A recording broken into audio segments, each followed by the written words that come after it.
Hello, hope everybody's having a nice weekend.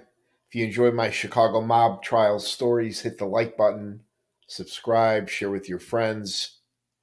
Today I want to talk about Chinatown and how the Chicago outfit, particularly the 26th Street crew, had a stranglehold on Chinatown through extortion, loan sharking, gambling, and prostitution. They made millions of dollars.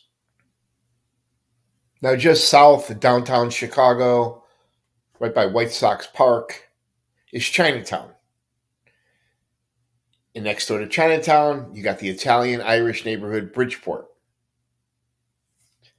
And back in the day, the 26th Street crew, led by Angelo Petria,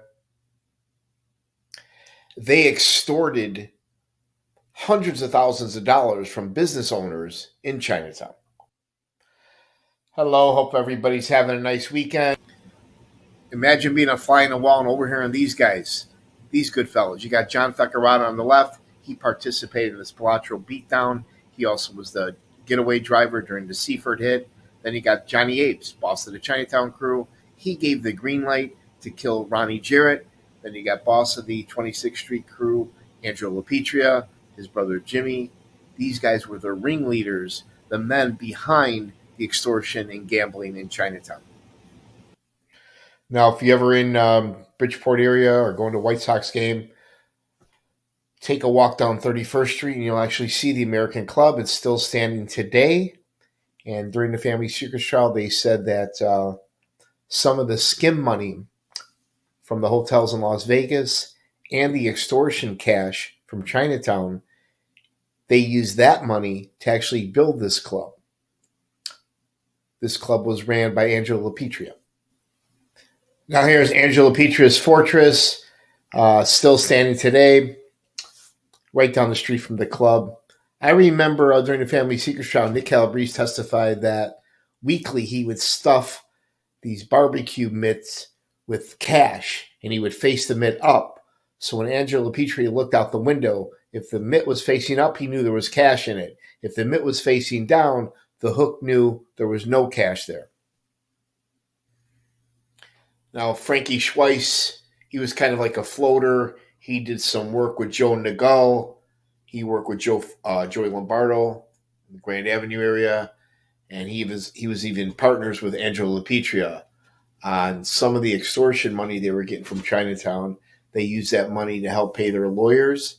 And they also used that extortion money to build the Italian American Social Club in Bridgeport. Now, here's a very powerful capo in the Chicago outfit. You don't hear too much about this gentleman, Vince Salerno. He ran Rush Street and oversaw Canito's multi-million-dollar gambling operation that they had going on in Chinatown. He put a hit out on Canito, and he chose the wrong guys from the hit. Rather than choose reliable guys from the 26th Street crew, he chose a cop and a Cook County sheriff who botched it. Now, right after Angelo Petria went to prison and eventually died, Johnny Apes, he took over the reins as the Chinatown crew and continued with the extortion and gambling that they were getting from all the businessmen in Chinatown. He also had issues with Ronnie Jarrett, and they talked about how Apes eventually had Anthony Calabrese kill Ronnie Jarrett. Now here's two heavyweights in the Chinatown crew. These guys did a lot of work, man. You'll hear me talk a lot about Feckerata. He was sent out to Vegas as part of the hit team to kill the Spilotros in Nevada. He was out there gambling, blowing money, really pissing off Sam Carlisi and the mob bosses. And then you had Ronnie Jarrett. Ronnie Jarrett lured John Mendel to his mother-in-law's garage where Frank Calabrese cut his throat. Now here's Angelo the Bull, boss of the Chinatown crew, resident in Bridgeport, and he profited the most from the extortion, gambling, and prostitution that was going on in the Chinatown area while he was boss. Frank Calabrese Sr. testified that he was the only one that ever had the balls to look this man in the eye. Now here's two loyal members of the Chinatown crew. You got Jimmy the Lapper, Jimmy LaPetria, Angelo's brother. He was one of the men that participated in killing the Splotros. And then you had a very close associate, Shorty LaMantia. And these two men got caught smuggling in contraband, mostly Italian foods, to Angelo LaPetria when he was in the camp. Now here you got the Anling headquarters. This is like the heart, the business center of Chinatown. And Angelo LaPetria and Frankie Schweiss were extorting $12,000 a month from this place. And this was going back to the late 70s and 80s. So you can imagine the amount of money that is today. But this was a cash cow for the Chinatown crew. Now, here's probably the luckiest man alive back then, Ken Ito. He ran all the gambling operations in Chinatown and reported to Vince Solano, Angelo LaPetria, and the Chinatown crew. They made millions of dollars in illegal gambling. This guy survived a botched hit and actually went into the court with a hoodie on and testified against the 26th Street crew and put them all in jail.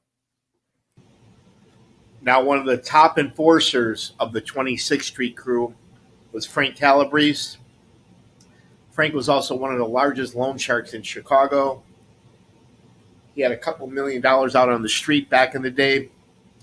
And most of his customers were small business owners, restaurant managers, bartenders, waiters from Chinatown. Frankie claimed he loaned out money but never used violence. Now, I think Nick Calabrese did the most damage to the Chicago outfit compared to some of the other snitches and government informants. But Nick testified at the family secret trial that when he did his collections in Chinatown, he was bringing in $70,000 cash a night. And when Mitch Mars asked him if he was ever tempted to steal or skim some of that money, Nick told him absolutely not. He'd end up with a bullet in his head. Now these days we all got riverboat and land-based casinos now, right? Back then they had all the illegal casinos. For example, in Chinatown, at night when the restaurants would close at 11 o'clock, they were reopened into full-blown casinos, operate and controlled by the Chicago outfit, mostly Ken Ito and the 26th Street crew. This brought in millions of easy cash for the outfit back in the day. Now, aside from all the gambling going on in Chinatown and Greektown, don't forget, because the Greeks like to gamble, there was a lot of loan shark going on. And Frank Calabrese, being the largest loan shark, he would loan money to most of the deadbeat gamblers in Chinatown. Frank claims he never once used violence, and that's what made him so successful. He didn't think there was nothing wrong with it. Now, one of the oldest vices right up there with alcohol, gambling, loan sharking is prostitution. And pretty much at every other massage parlor in Chinatown, there was prostitutes. You'd go there for a nice casual massage and meet a nice little fucky sucky. The Chicago outfit was extorting pretty much every massage parlor in Chinatown, as well as overseeing some of the girls. Now, in every other block in Chinatown back then, even today, there's massage parlors everywhere. And every now and then, they'll take a pinch for a prostitution ring. But back then, every single massage parlor in Chinatown was either paying a street tax to the Chicago outfit or getting extorted by guys like John Feccarata, Ronnie Jarrett, or Jimmy DeForty, or the 26th Street crew. I got some merch I'm going to start putting out here. I just want to test the water, see what the feedback is, what you guys think. On the left, I got the white tees there with the Al Capone and his little brother, Ralphie Bottles Capone. Just look at the little smirk on their face there. And then here's my favorite shirt with Joey the Clown when he was on the Lamb. What do you guys think? Now here's some more of my merch. I got the nice Sam Carlisi mugshot photo. And then you got the famous Last Supper t-shirts. I also got one with my guy, Fat Tony, boss of the Genovese family. These are custom t-shirts that I got available if you guys are interested.